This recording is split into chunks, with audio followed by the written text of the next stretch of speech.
সালামু আলাইকুম। আরও একবার ইরানের জন্য প্রত্যেকের কাছে দোয়ার প্রার্থী। আমার এই নিউজে হয়তো ইরানের কিছু যাবে আসবে না, আমি এর আগের ভিডিওতে বলছি। তবে এই ভিডিওগুলো যারা দেখবেন, যারা শেয়ার করবেন, আমাদের একটা সম্মিলিত সামরিক, আমি এটাকে সামরিকই মনে করি, যে একটা শক্তি আছে, এটা হচ্ছে কি দোয়া। ধরেন পৃথিবীতে যে কোনো মানুষ যে কোনো মানুষের জন্য দোয়া করতে পারে।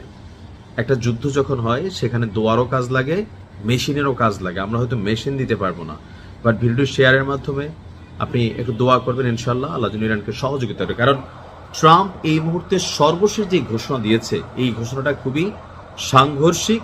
এমনকি আমার ধারণা এখান থেকে পুরো মধ্যপ্রাচ্য জুড়ে যুদ্ধ আপনার শুরু হতে যাচ্ছে। ট্রাম্প বলছে যে আসল অভিযান নাকি এখনো শুরুই হয় নাই।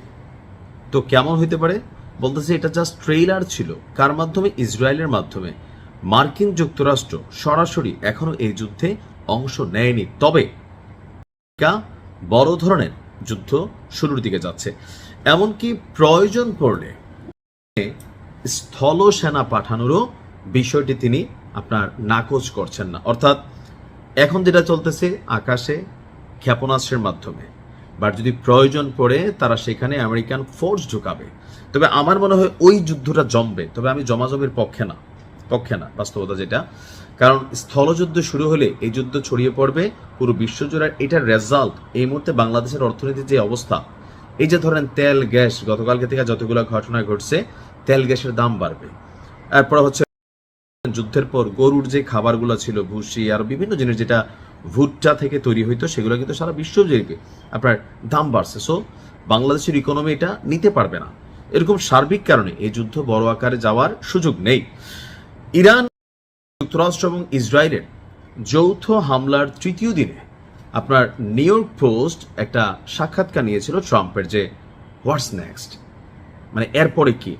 তো তার বক্তব্য হচ্ছে মার্কিন স্থলসেনা পাঠানো নিয়ে আলোচনা আছে, আর এই ক্ষেত্রে আমার কোনো দ্বিধাদ্বন্দ্ব নেই।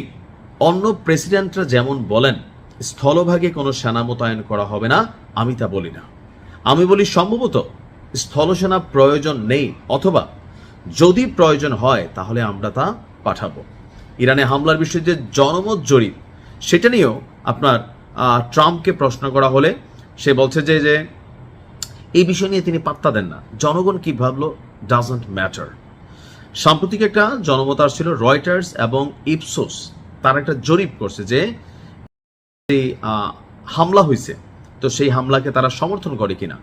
বিপক্ষে 43% আমেরিকা যারা নাগরিক আছেন তারা মত দিয়েছেন, পক্ষে 40% মত দেয়নি 17%। তার মানে নায়ের পক্ষেই জনগণের একটা বড় অংশ মার্কিন যুক্তরাষ্ট্রের। তার বক্তব্য জরিপের ফলাফল খারাপ হোক বা না হোক, আমার মতে তা খুব বেশি জরুরি না। আর এটা জরিপের কোনো বিষয় নয়, আমাকে সঠিক কাজ করতে হবে। একটি দেশ যা কিছু উন্মাদ মানুষ দিয়ে পরিচালিত হচ্ছে, তাদের হাতে পারমাণবিক অস্ত্র থাকতে দেওয়া যায় না।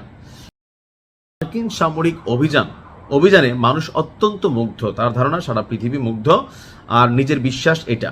আর এটা একটা নীরব বিষয়, আর প্রকৃতি বা নীরব জনমত জরিপ করলে তার পক্ষে মানুষ পাওয়া যাবে, এটা কিন্তু সত্য। এখন কিভাবে? প্রত্যেকটা আরব রাষ্ট্রের যারা অধিপতি আছে তারা মনে মনে কিন্তু এটাই চাইছে যে কখনোই যেন পারমাণবিকভাবে শক্তিশালী না হয়। যদি হয় তাহলে আরবরা ইরানকে একসময় বস মানতে বাধ্য হবে, আর পশ্চিমা রাষ্ট্রগুলো তো চাচ্ছেই না। তো বড় ধরনের একটা হয়তো ঘটনা ঘটতে পারে। এভাবে পাল্লা দিয়ে লড়াই চালিয়ে যাচ্ছে ট্রাম্পের যে ইগো প্রবলেম, সেখান থেকে সেই ঘটনা ঘটাইতেও পারে, তবে হয়তো একটু সময় লাগবে। দেখা যাক কি হয়। ভালো থাকুন।